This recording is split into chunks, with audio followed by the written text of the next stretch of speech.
Welcome to Radio Who, What, Why. I'm Jeff Schechtman. If there is any topic today that is both controversial and primitive in its discussions, it's the subject of guns. Whether it's talk about militia or our founders or talking hunting in an urban culture, the conversation seems to be from another place and another time. On the other hand, in almost every realm today, technology and creative destruction is altering how we live, work, and do business. So why not guns? In short, can technology change the fundamentals of the debate about the use and safety of guns? Exploring this and moving this conversation forward has been the work of the Smart Technology Challenge Foundation. I'm joined today by its president, Margot Hirsch. Margot, welcome to Radio Who, What, Why. Jeff, thanks so much for having me. It's great to have you here. First of all, tell us a little bit about what the Smart Tech Challenges Foundation is all about. The Smart Tech Challenges Foundation was founded after Sandy Hook to address gun violence through innovation and technology.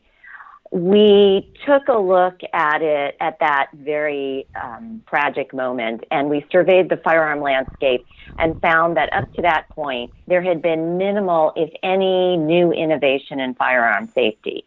So in January of 2014, we launched a $1 million challenge to attract innovators who are developing gun safety technologies.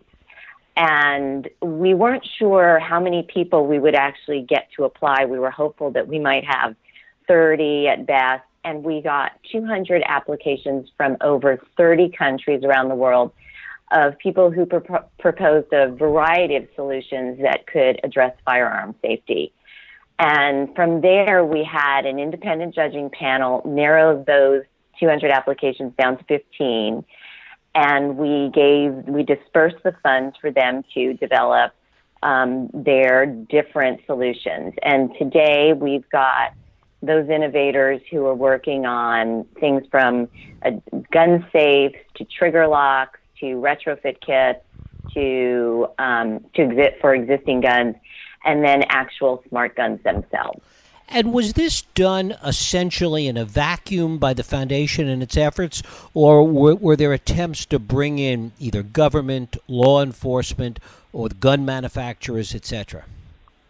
In all honesty, I guess I'd like to think it wasn't in a vacuum, but when we looked at what was happening in the whole gun violence space, we felt that the legislative approach was gridlocked and nothing was happening.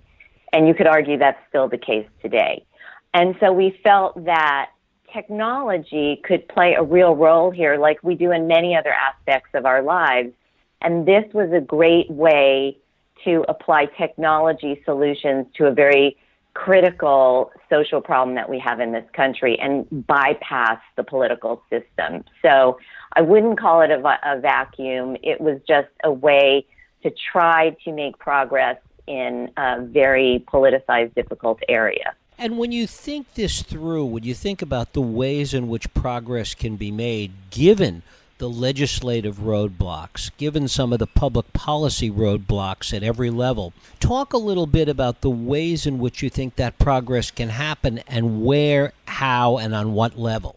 Well, I think we view it that this needs to be driven by the consumer, by the free market. We want to make these technologies available to gun owners so they have a choice to go out and purchase a firearm that can make their families safer. These technologies are not really meant to prevent mass killings, although we're seeing those more frequently and they're incredibly horrific. These smart gun technologies are about keeping guns out of the wrong hands. They're about personalizing a gun to a specific user so that your child or someone who tries to grab your gun away from you cannot use it.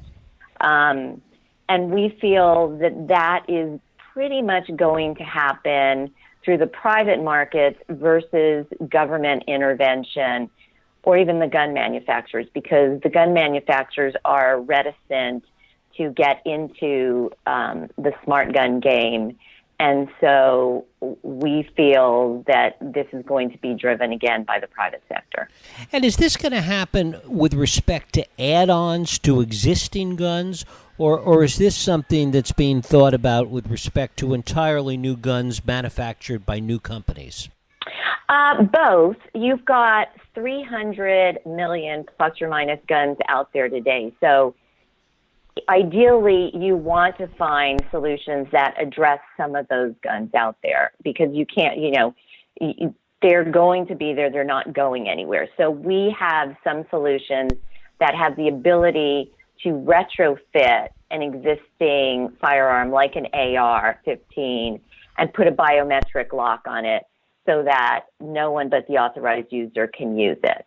And then in addition to those, then you have the 10 million new guns that come into the market every year, and that's where the smart gun technology that's being developed would impact those numbers. Talk a little bit about the concern that to the extent that more and more guns come with this smart gun technology, or it's mandated at some point along the way, that it creates a potential black market in old-fashioned kinds of guns. We don't believe it will create a black market. First of all, mandating at this point, we do not believe is the way to go. This is technology that's not even ready for market. There's only been one gun out there, the Armadix IP, one that's been introduced into the market, and it's not even there right now that we can see. So to mandate technologies that haven't finished their development is premature. So the idea is that this is another option when you're someone who's in the market to purchase a gun, that you can choose this type of technology over a traditional gun.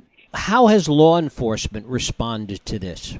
Well, we've talked to cities like San Francisco. I can't give a blanket answer for all law enforcement, but we've spoken to some law enforcement agencies, and the feedback that we have gotten has been very positive. They are open for testing and piloting the smart guns, and initially we see these guns being used by a subset of law enforcement. So undercover officers who don't wear standard holsters and are susceptible to gun grabs. Off-duty officers who take their guns home and have children in the house. And then there's air marshals and university officers. So any type of law enforcement officer who could potentially have their gun taken away are the most interested, because obviously if a gun gets taken away and used, it could be devastating. One of the things that you've been talking about is something that's often referred to as this user authentication technology. There's also another area that technology is looking at, this idea of electronic recovery technology. What is that all about? Well, electronic recovery technology is technology that's essentially used in your phone. When you need to find your phone, that it has technology that sends out a signal to tell you where your phone is. However, this type of technology, at least in the guns that are being designed by our innovators, is not going to be automatically put into the firearm. That would be an add-on and not a given, because as we hear from the people who oppose these technologies, they're very concerned that the government will come take their guns. Well, that's only, if you look at the technology being used right now in the smart guns that are being developed, biometric and RFID, that capability is not inherent in those technologies. You would have to add it on. And that is not, it's obviously going to be up to the individual manufacturer, but that is not something that smart guns will automatically have in them. Talk a little bit about the state of the research right now. How much money is being spent now? How much more needs to be spent to move this effort forward? There hasn't been a lot of money put towards smart gun development. I think in the last 15 or 20 years, the number is under $20 million, which is minimal. And the DOJ has been the primary source of those funds. In recent years, it's basically been the Smart Tech Challenges Foundation, and we've only had $1 million, which doesn't even begin to be enough to advance these technologies. So we are hoping that we will see increased funds available from the federal government or even at the state or local level. But realistically, I think funds will come from the private sector. And today, we're looking for investors who are interested in investing in these technologies to step forward and invest in our different innovators to help drive the technologies forward and closer to market. To your knowledge, are any of the traditional gun manufacturers, the Smith & Wessons of the world, are any of them working on this kind of technology or any variations of it?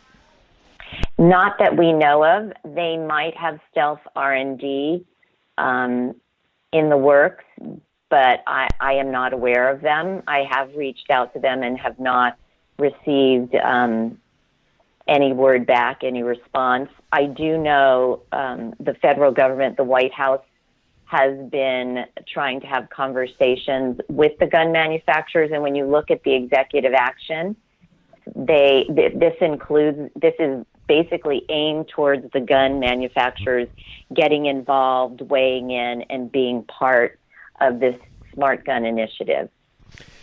Is there concern that if, in fact, there is some further research and development on this and some progress is made in the private sector and that there's some public policy pressure for it, that the major manufacturers will usurp any action taken in that regard? At the end of the day, our aim is to get smart guns to market. And whether it's through the gun manufacturers or our individual innovators, at the end of the day, it's a win for all of us, no matter how they get there. Do you see a time frame for all of this at this point? A lot of the timing will depend on capital. These innovators need additional capital to finish the prototype development, the testing required, and then getting them to market. Most likely, it'll be in 2 to 5 years, hopefully sooner, and in our opinion, not fast enough. Talk a little bit about ideas you've heard, some of the cutting-edge research, really, things that may not even exist in prototype form, but ideas that you're hearing about ways to even go beyond some of the technologies that we've talked about today.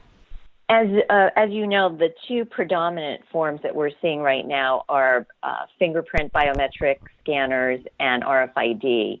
Besides RFID and biometric technology, we aren't seeing too many out-of-the-box technologies, but one thing I have heard of is using facial recognition software. As we know, cameras have been shrunk down to a tiny size that could actually fit into a gun, so you could authenticate based on facial recognition, which overcomes the problem of having a fingerprint read if it was dirty or wet. But other than that, I haven't seen or heard anything beyond what we've been looking at in the areas of different types of radio frequency and the biometric technologies. To be honest with you, it's interesting. I'm sure there's something that will be developed and will come forward at some point, but right now it's pretty straightforward, breaking down between the biometric and the RFID technologies. And is it your sense, finally, that the research on this, that the work that the Smart Tech Challenges Foundation and your organization is doing, and that other private sector groups are doing, that this work is going to actively continue at this point? Yes, we have plans to continue the work we're doing, and we are hoping others will get involved as we continue to make progress.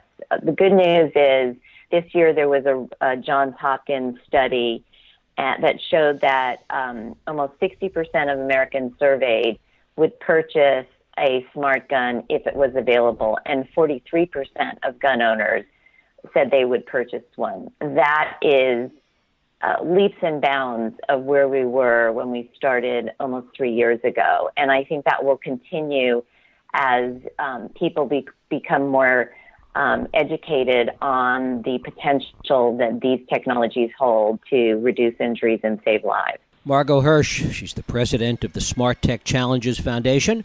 Margot, I thank you so much for spending time with us today. Thank you, Jeff. Thank you. And thank you for listening and joining us here on Radio Who, What, Why. I hope you join us next week for another Radio Who, What, Why podcast. I'm Jeff Sheckman. If you like this podcast, please feel free to share and help others find it by rating and reviewing it on iTunes. You can also support this podcast and all the work we do by going to whowhatwhy.org/donate.